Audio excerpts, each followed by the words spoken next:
Hello, everyone. Welcome back to another episode on the podcast.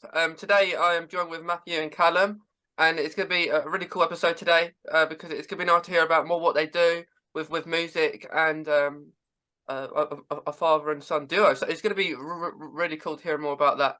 And yeah, so thank you, Matthew and Callum, for coming on the podcast today. No, thank you for having us. Yeah, it's not a problem. It's gonna be really fun to talk to you guys. And yeah, so before we go to anything about like music or autism and stuff like that, I'll just ask you guys to introduce yourself. So Matthew, yeah, we'll start with you. Yes. I'm Matthew Bennett. I'm autistic and I'm 43 years old and I'm Callum's father and I'm one half of Fma12gage. I'm FMA. Yeah, it's nice to meet you finally like this, Matthew. Yes, it's nice to meet you too. Yeah. Callum. I am Callum Bennett. I am dyslexic. I am Matthew's son, and I am one half of Fma12gage. I am 12gage. Yeah, so it's going to be really cool to hear about all of your stuff that you do. So maybe we start with like the music. Like, how did that kind of start off? Like, how did it all start? Well, my story with music started off when I was 13 years old. Well, whenever I've always loved music, but when I was 13, I started writing songs. I started writing lyrics and stuff. And then as I grew up, I ended up like joining a metal band when I was like 23, and that was really successful. But we ended up being ripped off by a producer, and so I kind of lost my love for music. And I'd gone to study creative writing and screenwriting at university when Callum came to live with me.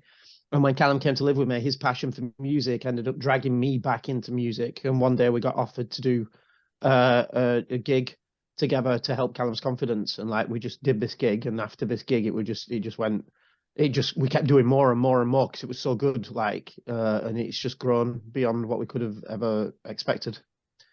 So that's my story. Callum, what's your story with music?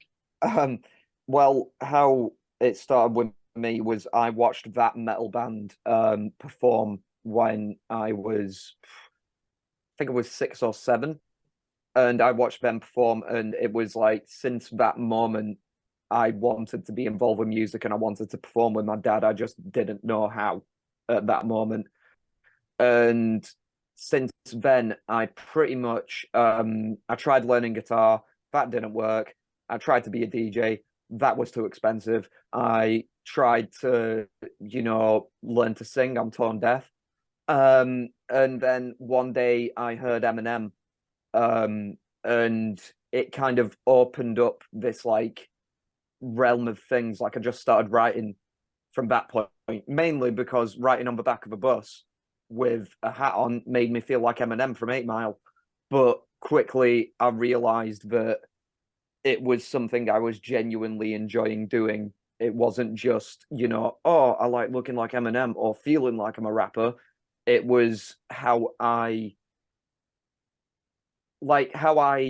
interpreted my own thoughts and how I was able to put those thoughts down and out of my head. And then after some time, I moved in with my dad. And pretty much every day when I was living with my dad, this person I wanted to perform with since I was a kid, I would show him beats and things I'd written daily, even like 3 times a day. I'd go to my room, I'd write something down, and then I'd come back out and I'd be like, Dad, I wrote this. And they'd be like, yeah, that's really cool. I'm trying to do my uni work now, Callum. And I'd be like, okay. And then like an hour later, I'd be like, Dad, I wrote this. Dad, look at this. And it just kept going. And then my mum organized a gig, a anti-racism gig. And she suggested that me and Dad perform together. And because at that time I had a really bad stutter and I had tons of confidence issues. And we performed together and it went better than either of us could have expected, really. It was just meant to be this one-off sort of thing that happened, and instead people actually came in the room and people came to check us out, and they were dancing and there was movement. And since then it was kind of, my dad kept saying, FMA kept saying, one more gig and then it's done, one more thing and then it's done. And here we are 10 years later, and we're working on a second album, and it hasn't stopped. Yeah. Yeah. But yeah, that is mine. Yeah.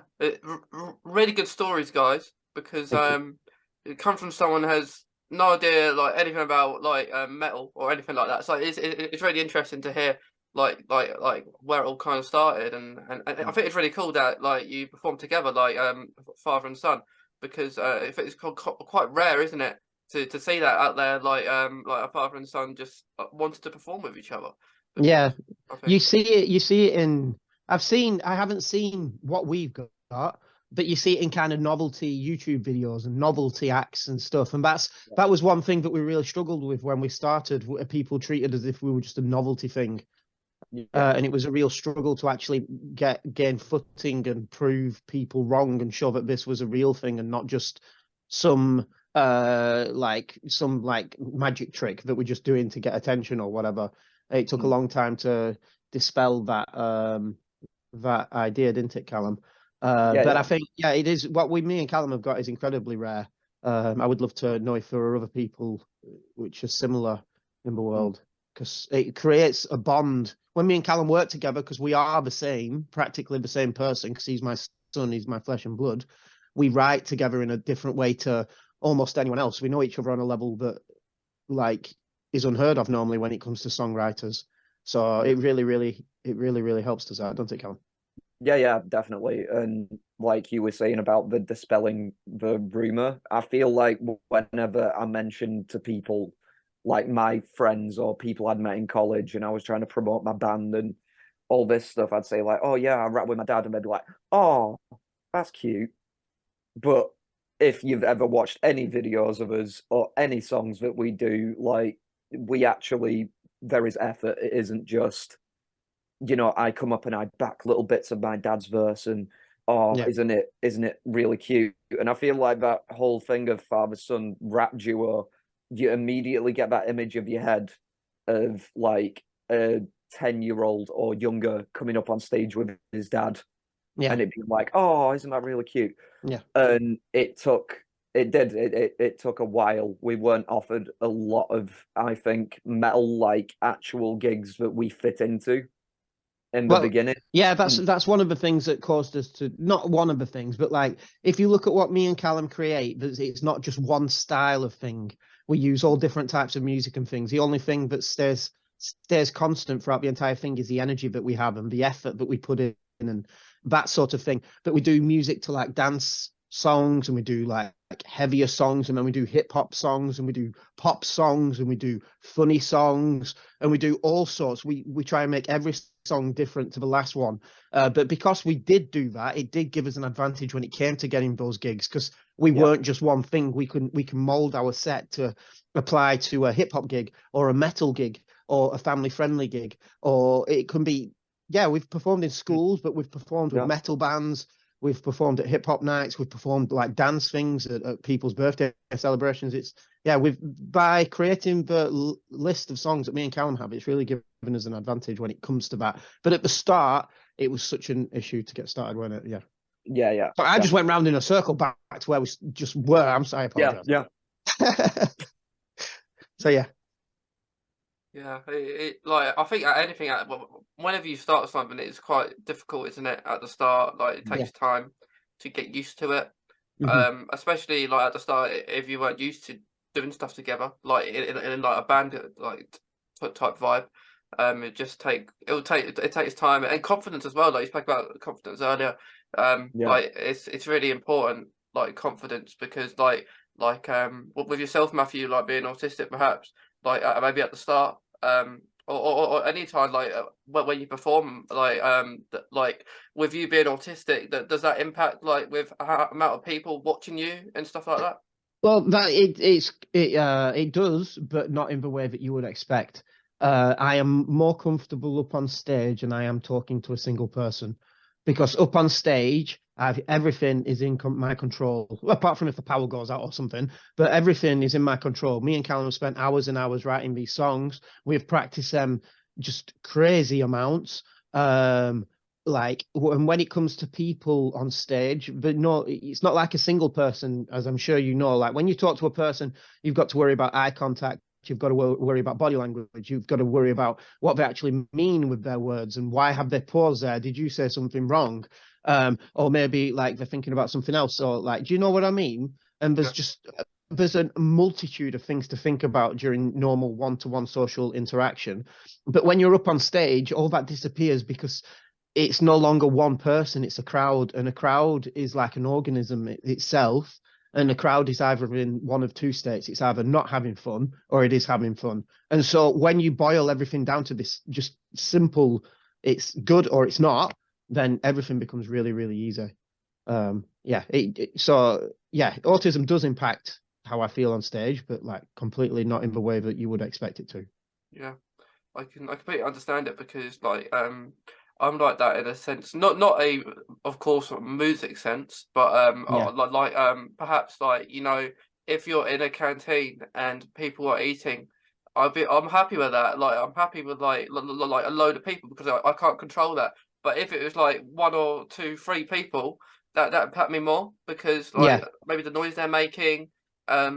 Sometimes I think, if someone's eating a certain food and they make a lot of noise on that food, I kind of process that, and I sometimes feel like some food doesn't need to be in my mind. I don't say it, but I think that some food doesn't need to make as much noise as some. Yeah, I get what you mean. I find it really weird. With my autism, it doesn't differentiate between sounds. So really quiet sounds are just as important as really loud sounds. And so I can find it really, really tiring sometimes. Like I hear every sound that's going on in my flat. And it's like it gets and I'm like reacting to things like, oh, can you not hear that? That's really annoying. And other people are like, I don't know what you're talking about. Yeah. It's just Yeah. Yeah. I only the other day, actually, like because I live on a main road, like of course the cars going zooming all the time, but it really bothered me the other day. I had that like really early in the morning. Well, it wasn't that early, but early for me. But there was these people like doing roadworks outside, and sometimes that just affects me, like maybe because I'm quite sensory, and just hearing like going like really loud, and sometimes at their ages, it's good that they weren't here the whole day, because in my mind I have like a schedule. So if I have a podcast or something during that day, I don't want it to be like interrupted. So like a noise, and I'm glad that was finished before then. But like just all certain noises, maybe noises that maybe other people may not affect them. Like maybe little noises to some people, but they can be really massive to us. Yeah, no, exactly. But that also gives me an advantage when it comes to writing music, because it allows me to find those sounds that please me and base songs around those sounds and those flows and those words and things. So I think with the autism, when it comes to writing, that also does affect it on that side of things. Because me and Callum regularly talk about things, and Callum wants one idea, and I'm like, no, Callum, we can't have that. And he doesn't understand why, and it's because I'm sensing something, but he can't feel. If that makes sense. Yeah. So that makes perfect sense. It's good that you do that, like just doing like it in the moment, like writing what's going on. Like sounds, it could be sounds, or just maybe something you've even done in the day that doesn't involve music at all. Like I don't know, you might like the football, and you go to see a football match, and I think that's really good, like music, because music involves a lot around. You don't think about it, do you, though? But if it's more or less around us all the time, music. There's all sorts of sounds that like get stuck in my head and things and rhythms and stuff, and I'm really, really sensitive to rhythms. So a rhythm anywhere, my head instantly starts going with it, even if it's just workmen outside like banging, but be doing it in a rhythm. And that's like a few of that's and seeing patterns. I see patterns everywhere, and that really helps me with writing. But Callum's dyslexia also helps him with writing. Like being dyslexic allows Callum to see words in a way that I don't see them, and it's really, really cool. Is that having neural differences working together really allows us to create things that most people wouldn't create, I think. I do know a little bit about dyslexia.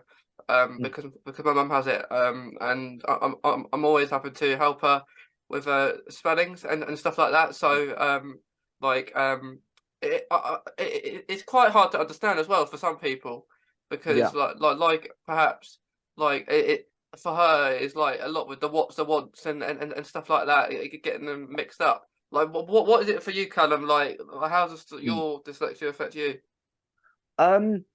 Well, I learned I was dyslexic when I first went to college. That was when I learned I had it. I'd like it was like first week or month, and we had to take, you know, a standardized learning difficulty test or something. And then I just breezed through it in 5 minutes. I was like, I get to go on break if I finish this quick. And I finished it, and then the teacher came around, and then he was like, "Oh right, that scores very odd. Can you do it again?" So I had to do it again, and yeah, then I found out I was dyslexic. The weird thing I think it's given me, and I can't speak for other dyslexic people, but it gave me a feeling that I was somehow more stupid than other people. That was like a common thing, and it gives you this type of in my head.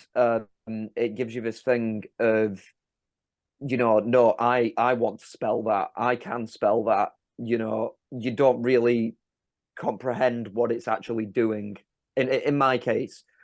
But when it came to writing and like rhyming words, they just became sort of noises. They weren't actual words.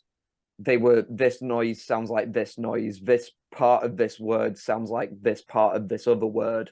It allowed me to like, in my head, it was like, it felt natural to just rhyme words.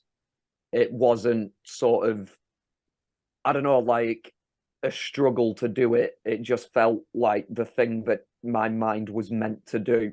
Whereas if you gave me a math problem or made me spell a word or something else, I'd just be sat there like, what is this alien language? I never knew, you know, this existed type thing. And yeah, that's how I kind of see it. The other annoying thing for me is that I don't notice it until it happens.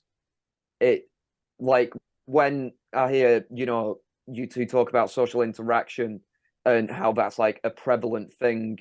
Dyslexia for me isn't like that. It's like I could go an entire day and I'll never think that I'm, you know, I have dyslexia because I've not had to write something. And then I will spell a word like in a text or when I'm writing, you know, FMA a message or something, and I'll stare at the word for 3 minutes because it doesn't look like a word. It'll just be like a word, like obviously, and then I'll look at that word and I'll be like, I've done something wrong. That doesn't seem right, and it is very frustrating when it gets to that point, like definitely. But because my mum also is very probably dyslexic, she's never been diagnosed, but her spelling is like mine. It is awful. And she explained to me that she'd read something somewhere. Don't take this as gospel. You know, It could be anything. it could be anything. It might not be real. But she read that dyslexic people have their own version of an alphabet in their head. So Yeah. it's like their own symbols. So if I'm to read a word, it's like if I'm reading, I don't know, just a sentence like you did it or something like that, instead of it just being Y or U, my brain has to look at that Y, take it into my mind, find the symbol that actually makes that sound in my own head, and then it understands it. But because of that, it leads to I think the major thing which I find a lot is instructions and stuff like that. So if you told me to go down the street and turn left, my head could instantly be like, okay, right, and it'll just say right randomly, and then I'll get to the end of a road and I'll be like, did he say left or right? Did he say left or right? And I'll stand there. And that's the main thing, because I think there's that processing bit, you know, there's that time to process the information and digest the information, even if it's reading a word. But oh yeah, can you go and clean that corridor? And then I'll get you know, I'll walk 5 steps away from them and I'll be like, we're talking about that corridor or that corridor, or we're meant to clean this corridor. And it can turn into that, which is annoying. But when it comes to rhyming words, I'm amazing. Yeah. Good work, Callum. Proud of you. Good. Thanks. That was a very long-winded way. Yeah. Thanks for sharing that, Callum. Is it right? Like, but what you say about like processing stuff, I think from my experience, I actually can relate to that a little bit, like with being autistic as well. Because like if I'm told a certain thing, like sometimes depending on what it is, like I could do the opposite, like you say, or it would just take a bit longer. And it's hard for sometimes if someone's told you something, maybe like to turn left, you don't really want to ask that again. You may feel you don't want to ask that again because either you don't want to annoy them, or you just want to feel like you're being pushy and stuff like that.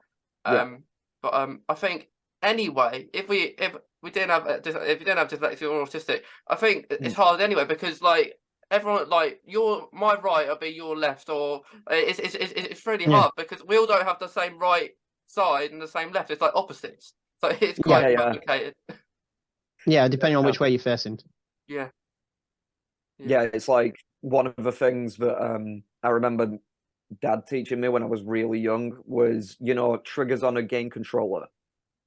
Yeah. And that was how I learned my left and right. It was like, how do you go forward in a car? Right. How do you go backwards? Left. And now whenever someone gives me directions, I'm like, right, left. And then I completely forget that their right is my left. And it just becomes this horrible thing where I'm like, where am I going? But yeah, I think it is genuinely another thing that I think there is that worry if you struggle with kind of basic things like that, you know, the rest of society can just do, that it gives you that thing of like, why can't I do that? Will this person think I'm, you know, I'm just dumb for not being able to do that as fast as them, and they can just go and do it. Yeah. And it's really hard, isn't it? Like if you have people that are faster, maybe maths for example, like people know maybe a bit more than maths than you, but a specific thing. And I still think this by the day. Like I always think at schools that whenever they teach maths, I think it's way too fast because like 1 week you'll be doing something different, and then another week you're doing something different, and a lot of them expect you to remember all that all the time, and even when you revise, you're going to forget. So I do think like even at schools and stuff should maybe spend more time doing a certain element of maths, algebra, for example. But I remember I frustrated the teachers like mad. I couldn't understand division for weeks and weeks and weeks. I remember just making the teachers annoyed in primary school. Yeah. I was really good at algebra for some reason. That's what I remember. Like, I was rubbish at everything else. And my mum was saying it's probably because of the letters. Like, I could understand the letters more than a number. Yeah. Yeah. Maybe. Who knows? Yes, who knows? I will have to go back and ask my younger self and be like, you will. You will. Cool. Yeah, it's good though that you like I like that you say that like for like maybe dyslexic people, like they have their own alphabet. I completely agree. Well, I don't have it myself, but like you know people in your life that do, and you kind of feel like that because perhaps sometimes if you're not dyslexic and a person with dyslexia asks you how to spell this word, and perhaps you said it 2 or 3 times to them, and they may get annoyed a little bit without realizing that maybe you have dyslexia, which I think is quite common. People do that, and I admit I've done it. I've done it because I've said the word forever. I said it's what WHSE. It's not one, but yeah, it can get irritating. But I guess it's all to do with patience.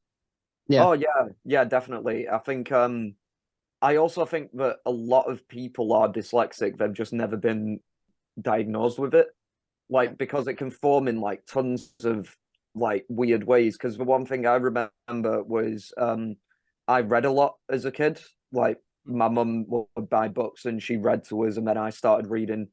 I should really start again. But I could read. There was no problem reading, and that is a prevalent thing with a lot of other dyslexic people. But I completely struggled in maths, and I know some dyslexic people who are really good at maths. And Yeah. I think it's such an odd learning difficulty because there isn't like a concrete form of it. It's not like, you can't do maths, you're dyslexic. It's, you could struggle incredibly with spelling, or you could just struggle processing words in your reading speed, or, you could vary in how bad you spell words. Like, I know that there are dyslexic people out there who, and it must be horrible, but like, can't spell. It's like phonetic sounds they write. It's like how the word exactly sounds when they say it. Yeah. And that, to me, like, going through school with something like that must have been awful. But then there's, people like me who just misspell certain words, and, it's not as drastic, and it's got. Yeah, I think it's a spectrum, Callum, probably. Yeah, a bit like autism. Yeah. Maybe you should do some more research into it, Callum. You're the expert in dyslexia. Yeah. Yeah. Yeah, we both agree. Do some more research, Callum. Yeah. Okay, bye, see you guys. in a minute. Bye. Yeah, no, it's definitely something you should read up more on, Callum. I really think that. Yeah.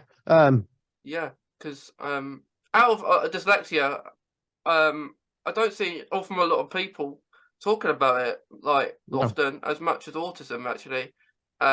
Because it's like people, it's almost like it's an additional thing, isn't it?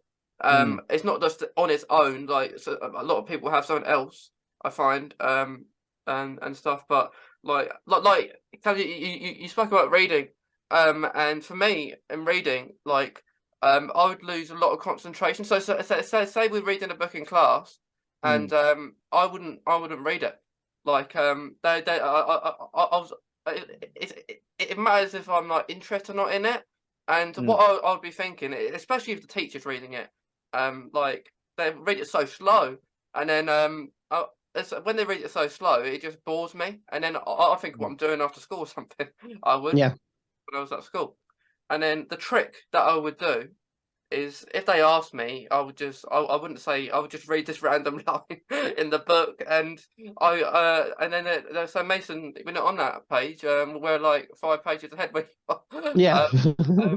And then when the questions come ahead, like afterwards, they normally say page 16 to 18.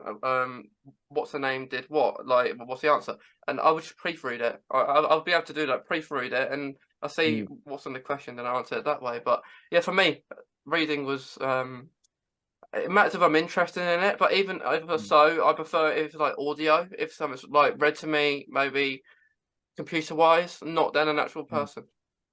Yeah. I find it's easiest to listen and read.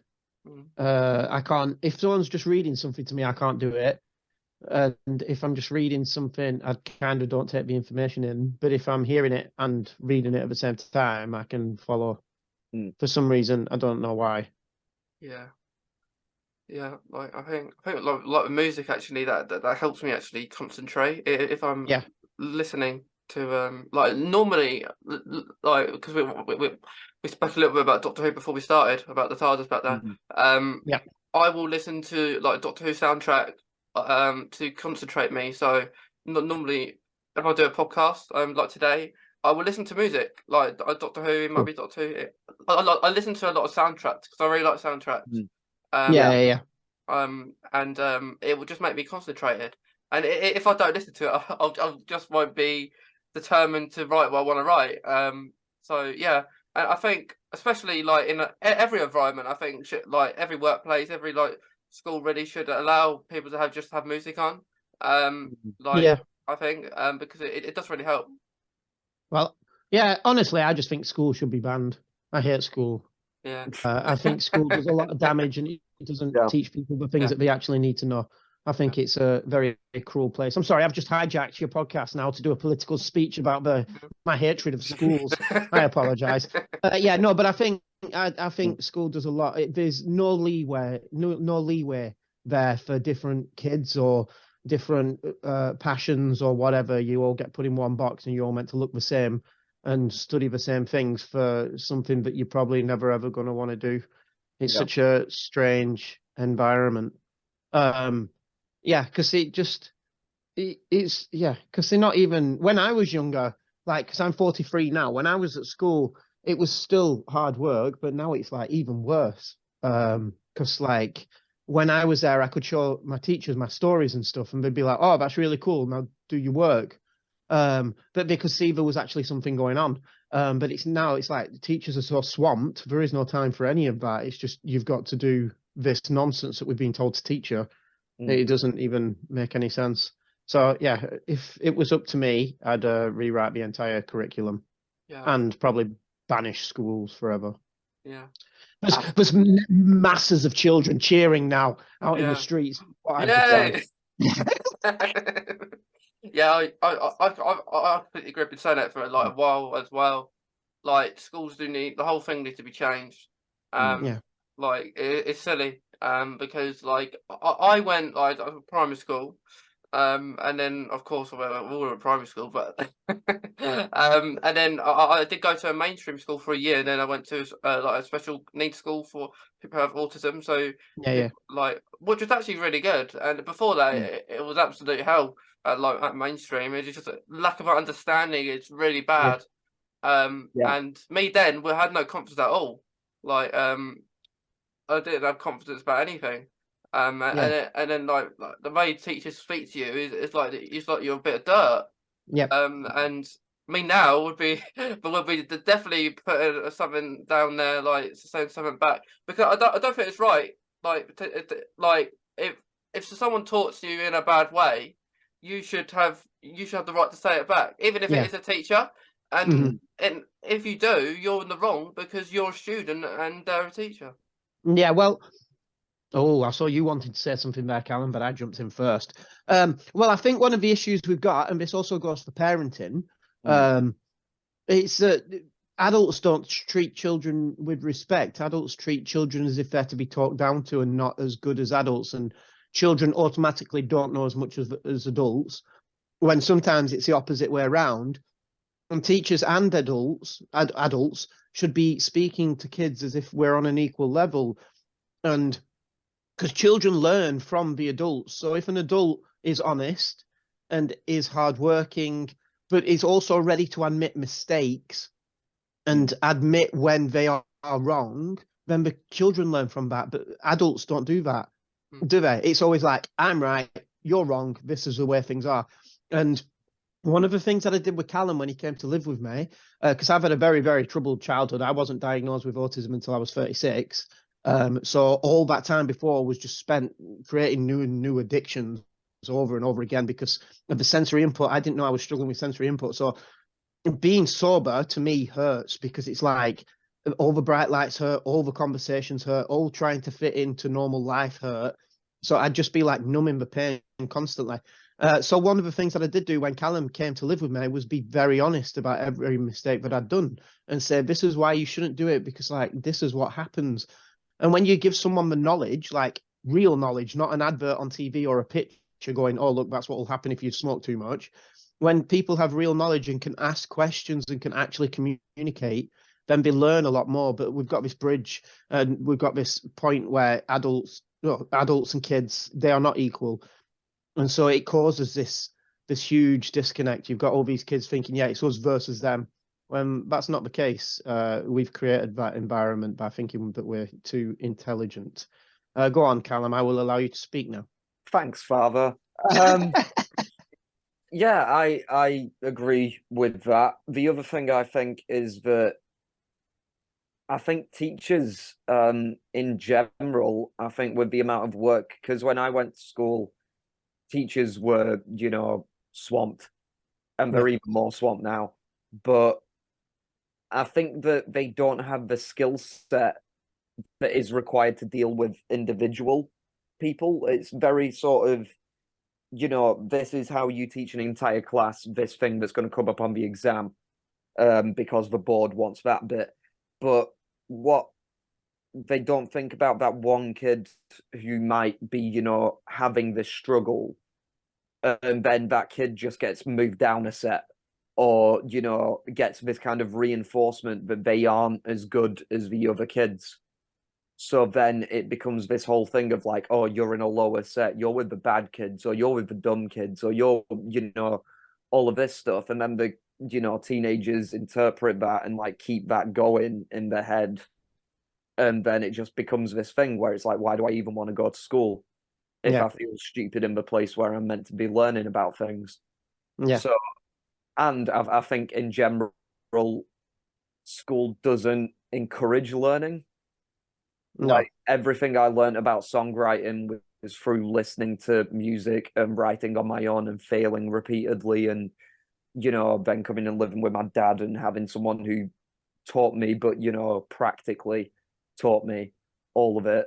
And when I look back at school, it's like, okay, the only way that you can prove that you've learnt maths is by answering 30 random questions at the end of 5 years of being taught. Yeah. If you get a high enough score, then you're good at maths. But that's not how you learn. No. Yeah, I think so. Yeah, and I think some of what we was learned is we don't need to be learned. Yeah. No. Yeah. And just to clarify, I'm not saying a word bad against teachers or against kids. I don't like either of them. Just so then everybody's cool with Everyone's how I stand. equal. Everyone is equal. I don't like teachers. I don't Yeah. like children. So yeah, but yeah, I do believe the education system needs to be changed around, like for people with neurodiversities and also troubled kids, and it's just not one. You don't have the perfect child. And classrooms aren't full of perfect children, and the way the world is going with social media and stuff, there's more damage being done to kids on a constant basis than ever in school. I'm so happy that mobile phones did not exist when I was in school, because when I was younger, especially because I'm an alcoholic, like a recovering alcoholic, I was in rehab when at the age of 21. If there'd been video cameras around then, I don't know if I'd have ever got better, because I don't know if I'd have ever wanted to be sober knowing that there's videos of my horrible behavior out there, if that makes sense. Yeah, that makes sense. Yeah. It is really hard, because like I remember in primary school there was this ancient teacher. She was like an ancient teacher, because my brother's about 10 years older than me, and my brother had that teacher at primary school too. And well, I was hoping the teacher would retire before I had them, but didn't. It was about like 2 years later it did. But this situation, I felt like I was on the Cube. Have you ever watched the Cube on telly? Yes. We have your remaining lives. I felt like this because like we were doing times tables, and I had no clue what the answer was, what she was asking me. And she asked me some maths question, and she said, "Mason, you know what the answer is?" And I didn't. I didn't have a Scooby Doo what the answer was. And then she said, "You have 5 attempts. If you don't get any of these attempts right, you go out. You sent out." And then me, I was panicking. I was because I was diagnosed with autism around this kind of time. It was very close. And I guessed all of them got. On the fourth first 4 got wrong. The last one I got right. Good. And I was relieved at the time. But I think like just situations like that, especially in primary school, it wasn't really good. There, like how, like you say, how people are getting treated. And I was asked when I did leave my mainstream school if I would come back, and I said yes. I didn't say no, because I didn't want to have a full down conversation why I won't be coming back but I did say yes. But in my mind back then I was like, no, I'm definitely not going to come back. But in my mind now I think about, should I go back just to see is there anything different done for people who are autistic or neurodivergent. It'll be interesting just to see that, but at the same time, is it really worth it? I don't know, it's all about how much energy you've got and how much energy you're willing to expend on things. Because some of these things sound like really good ideas, but then it gets down to them and you're like, the amount of energy it would take to do these things. And that's one of the things that I really struggle with being autistic.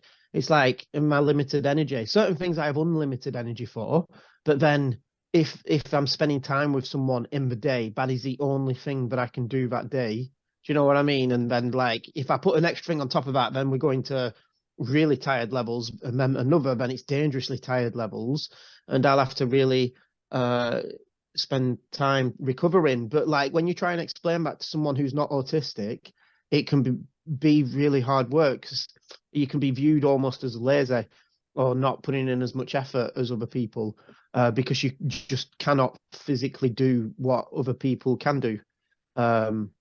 But yeah, but like if it was like video editing or writing or doing something like that, I'd have like so much more energy for that over a greater period of time than these tiny things that a lot of society just treats as if it's normal and do all the time. So that when I was younger, that really affected making friendships and stuff. Just like I wasn't doing all the things that everyone else was doing, because it was just the amount of anxiety and energy it took was just like it was not worth it at all.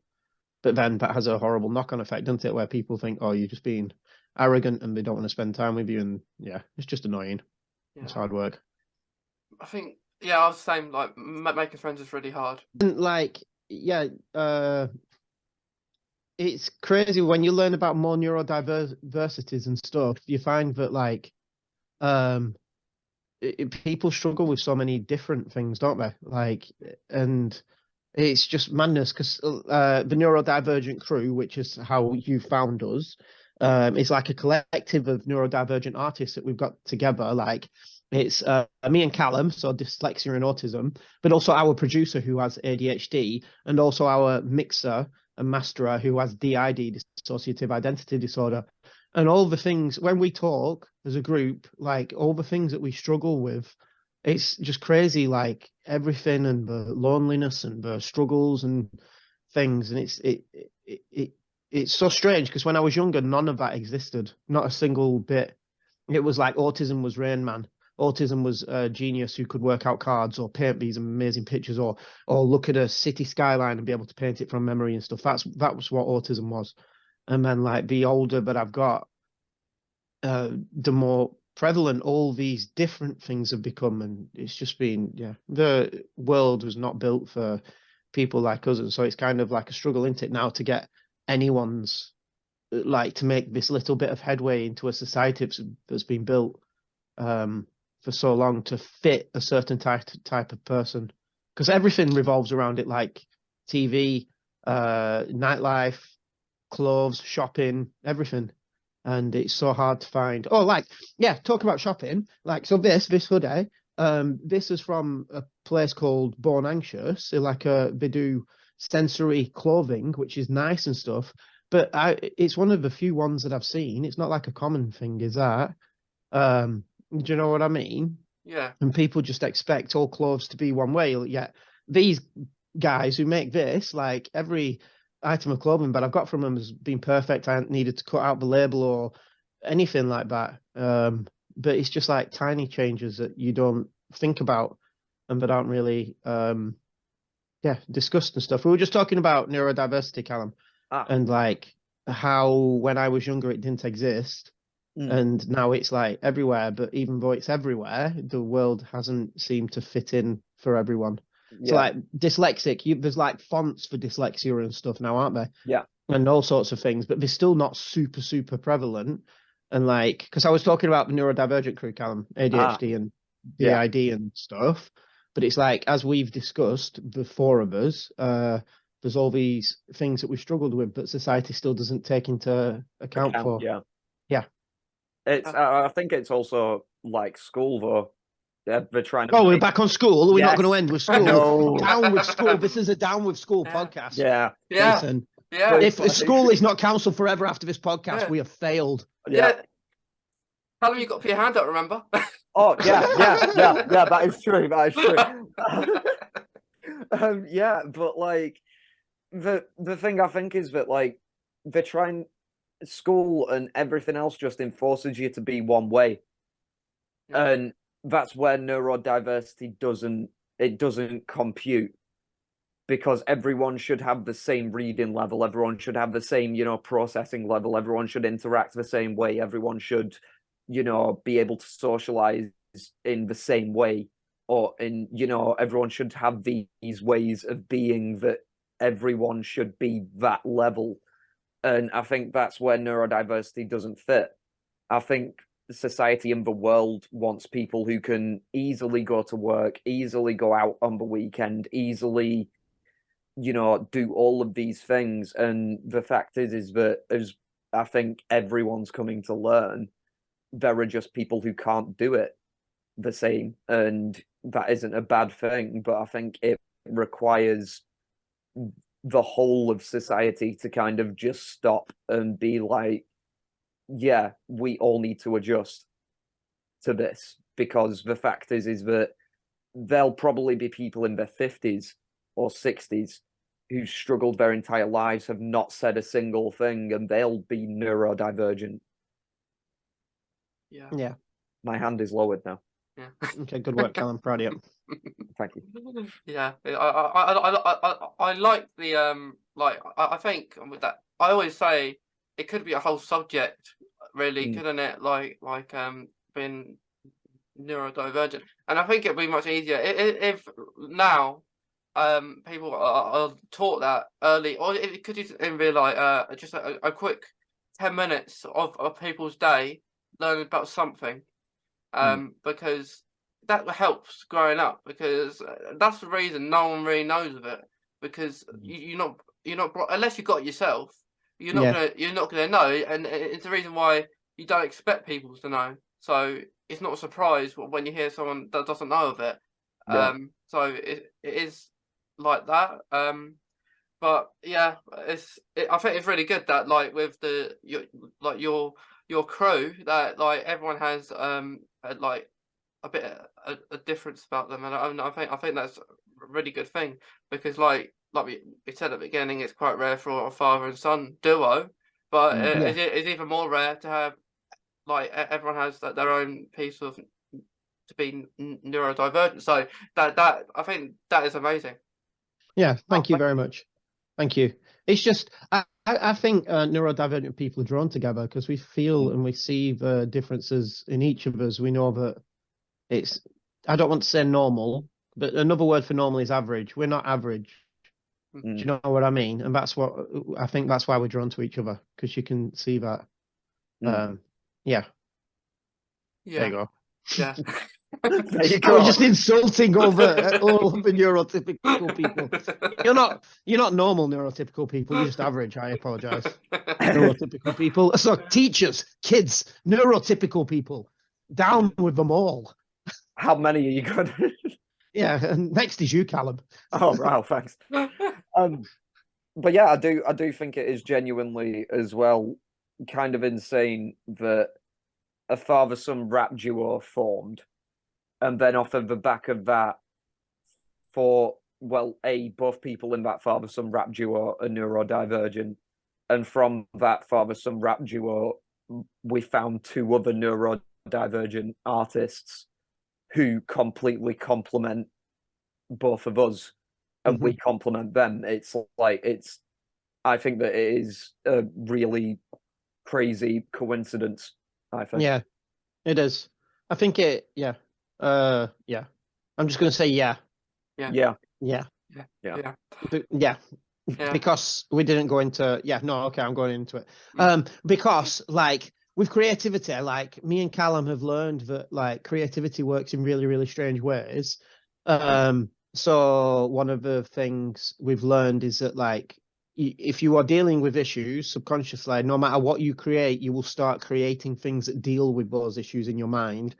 Because one of the things creativity does, it's all built upon your subconscious. So it's like the things that you're not aware that you're thinking will start to come out when you're relaxed and you're creating, and you'll start to in turn deal with some of the things that are in your head because you're getting it out of yourself there. So it is like a really mentally healthy way of doing things. But in regards to the crew as well, one of the things that we found out through creativity is that by relaxing and just letting the creative process take its own path, by relaxing and being like, instead of being like, I need to write this page today, it has to be done right now. And if it's not done right now, then it's finished. Rather than doing that, just being patient and waiting for the idea to come is how me and Callum write a lot of the time. And that's kind of how the crew formed, like these two other neurodivergent people. They appeared when they were needed, just like in a song or a story. It's like, that's what that's what I was getting at then, Callum. I think they are both linked to the creativity thing. Definitely. Like when you relax, that's when things start to happen, when you stop making it your sole goal and stuff. They appeared when they were needed, and they've helped us more than we can say. And so but it's like that with writing anything or creating anything or drawing anything. If you're stuck, you should just wait, because the idea will come. You've just got to be you've got to be ready to catch it, almost like you're waiting for a ball to fall from the sky. Because if you're waiting for a ball to fall from the sky and you're too busy watching TV, you're not even going to see it drop. But if you're if one eye's on the TV and one eye's like waiting out for this ball to drop, then chances are you'll catch it. And so that's kind of what creativity is like waiting for inspiration to strike and being prepared to act on it when it does. Sorry. My brain is not going on one single track today, Mason. I'm sorry. I've been all over the place, like insulting teachers and kids, and now you've got a little lecture about creativity. Don't worry about it. We're at school today, so that's all right. Okay, good.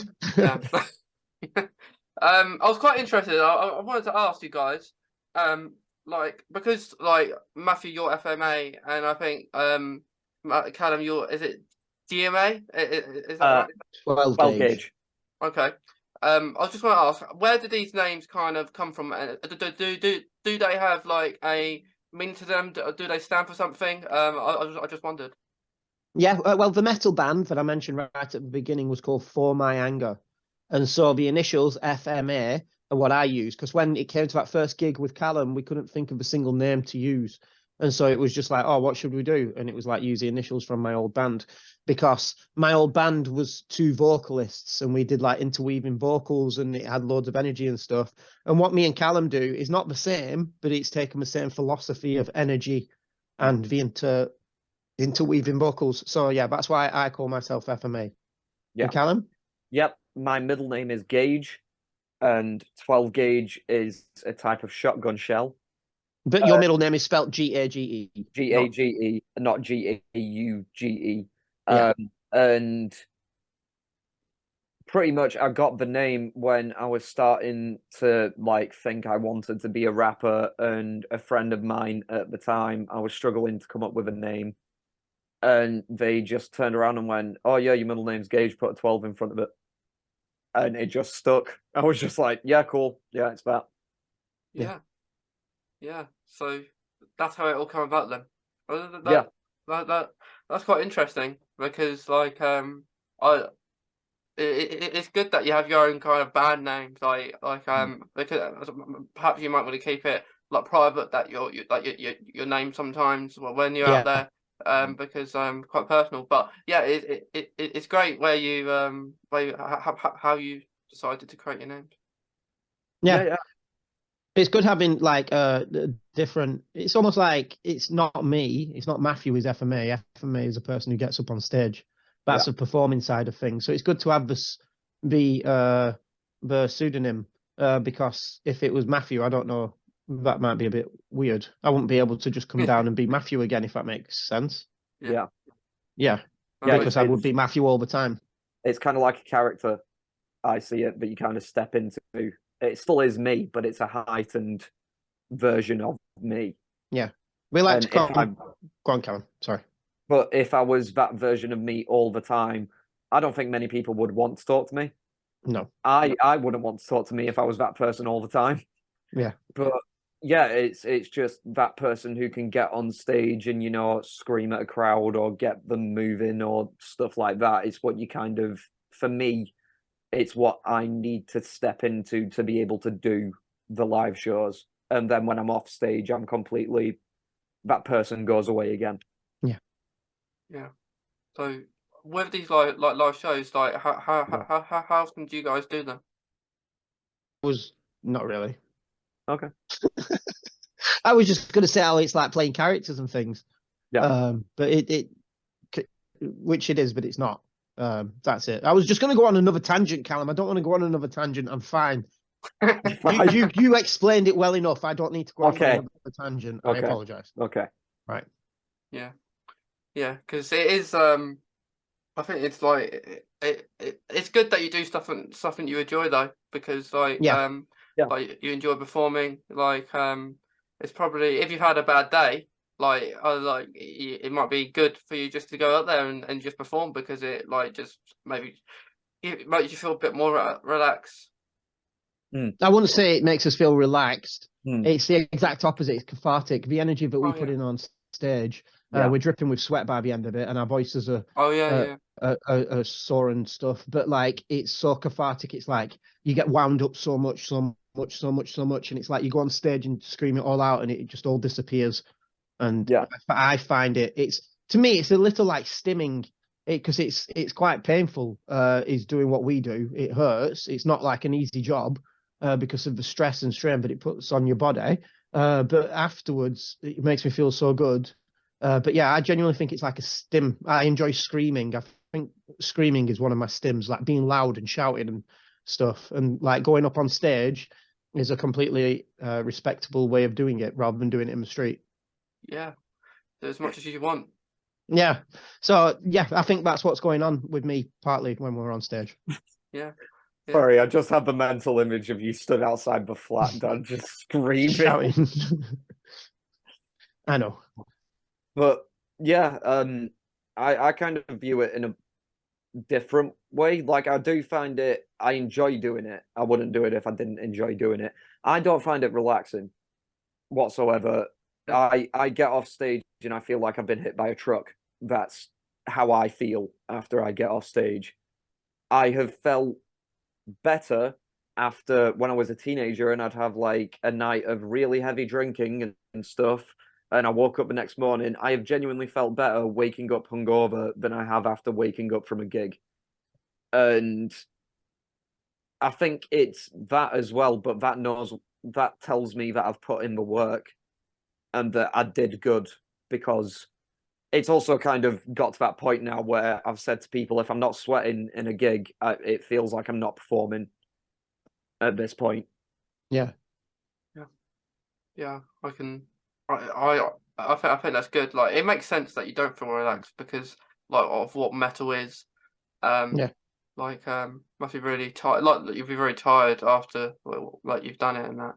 Well, it gives me loads of energy. I get an energy boost after I've done it. Like it sets me on fire almost. It's so strange. And it's not just metal that we do. It's everything. We do everything. But the everything. energy of metal goes into everything. So it's like, even if it's a rap song, we still go like with the energy of the really heavy songs. And even if it's a pop song, we go with the energy of a really heavy song. And even if it's a dance song and stuff. Yeah. It's a little hard to describe what we do. It really is hard to describe what we do. You need to see it live to understand what we do. Because if you listen to like a song on Spotify, you might be like, oh, all right, this is what they're like. But we're purely built around the live shows. And if you see the live show, then everything will click in place. And it will be like, oh, this is what this father and son are about. Because the father and son aspect plays into it on stage as well. Like, yeah. It creates an energy within the audience. Because you're not just watching an act, you're watching a father and a son, you're watching a family. You're watching something different than just two people who've practiced some songs together. You're watching like lives, a real relationship and stuff. And so, yeah, you need to see it. We can describe it as much as we want, and we can get people to write reviews as much as we want. But unless you're there, you don't really get it. And one of the things that people always say is, I don't normally like rap, but I like that because of the energy and the confidence and the skill that we bring, because we spend hours and hours and hours like serious hyper focusing on writing our songs. So yeah, it's very time consuming and like with doing that. Yeah, it is, but it's Yeah. something that makes me happy. And as I'm sure, like when you have your special interests and stuff, you'll understand how that feels, because it's like my special interest, like building things. Yeah, is one of my special. I completely relate.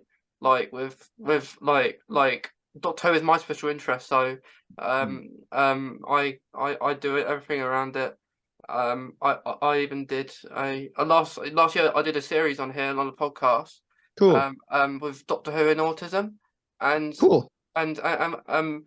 what I did was is I had people that who are autistic, because I find a lot of people who are autistic for some reason love Doctor Who. Yeah. And I find that's really cool. And I also had other people who wasn't autistic on here, who wanted to learn about it, or they didn't know much about it themselves. So we talk about Doctor Who, but we also talk about autism, because I Yeah. find a lot of stuff in Doctor Who can relate to being autistic, and it maybe with stuff the Doctor does. Yeah. Like maybe with not maybe struggling to like going back to school, Yeah. struggling to maybe talk about a certain thing, or ask someone for help, or tell someone, because I found a lot of what I've watched. I suppose we spoke about David Tennant, didn't we, Matthew, beforehand? Yeah. Like I found he likes to keep stuff to himself. His doctor likes to keep stuff to himself. He doesn't like to tell people about anything. So I relate to that. So yeah, one of the reasons why it's my special interest is because you just relate to it so much, as you are with music. Yeah. Yeah, that is right. Yeah. But yeah, what I was talking about Doctor Who. Looking forward to later this year, because it is the 60th. So seeing David Tennant on again, that'll be really fun. Yeah, no, it will. We will need to watch those episodes when we get a chance. Yeah, definitely. Yeah, but the interesting is that the 23rd this year is actually on a weekday, so it'll be a weekday episode. Oh, cool. Which is quite bizarre, because when you watch programs, like it affected me, because the last 10 years it was been on a Saturday, and then they changed it to a Sunday, which I wanted it back on a Saturday, because I don't know, the autism with like a schedule is really important to me. Because I'm used to it being on the same day, and if something changes, it just irritates you, doesn't it? Yep, I know what you mean. Yeah.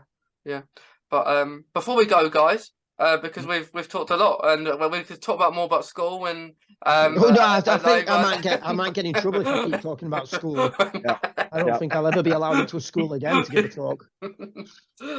Before we go, I'm gonna ask you guys if you have any additional things to say, maybe some advice perhaps, or just anything. So I'm gonna start with you, Callum. If you have last words. Some advice. I think my advice is, whether it's creative or in general or in any walk of life, stop comparing yourself to others. Stop going on Instagram or whatever and seeing these pictures of people living their, dream lives, or they've got, muscles on muscles, or they stood outside of like a sports car, and you're like, oh God, why can't I do that? Just focus on you, and focus on your happiness, and getting yourself better, or improving on yourself. Because currently, with everything that's going on, and with social media and the internet, people are putting out what they think, the perfect version of themselves all the time. And if all you're seeing is the perfect version of someone and the perfect thing, there's no room for nuance, or your flaws, or they have flaws. No one talks about flaws anymore. So be a flawed person, and just make yourself happy, and be happy, and stop comparing yourself to others. That's my advice. And don't listen to celebrities. That's my other big pitch. I agree with that. I agree with everything that Callum just said completely, especially the celebrity thing. But also, my advice is, I believe that everyone should be creative up to some degree. So try and find some creative pursuit. It could genuinely be anything. It could just be building stuff with Lego. As long as you're creating something from nothing, it could be a scribble on a paper or anything. But like I mentioned earlier, it really, really helps with mental health, and you'll find yourself creating things that you didn't expect yourself to create. As long as you're relaxed and you're not expecting anything of yourself, and you're not comparing yourself to anyone else, being like, I need to be the next Eminem, or the next Mozart, or the next Da Vinci, or whatever. Just create for yourself, and you'll find that it starts getting things out from your subconscious. And that's my advice. And finally, I would like to shout out the Neurodivergent Crew, like we mentioned earlier, because we've come together to try and raise awareness of neurodiversity and stuff. So yeah, it's you don't realize quite how big the sea of neurodiversity is until you like get in it. But yeah, so I would like shout them out, and that is my advice. About Thank you. not being like to compare yourself, because I did that when I was younger, so I've had experience of doing that myself, especially with maths and school and copying each other's work. Because and then teachers say, are you doing all right? And you say, yeah, I'm just copying someone's work, and I know what I'm doing now. Yeah. But yeah, great advice from you, Matthew, as well. It's been Thank you. And I think the Neurodivergent Crew is really great, and Thank you. keep doing what you're doing, because it's really good, and it's like really rare as well. Like as we said, to find like Yeah, you we're guys, like a shiny Pokemon. yeah, a shiny rare Pokemon that no one can find.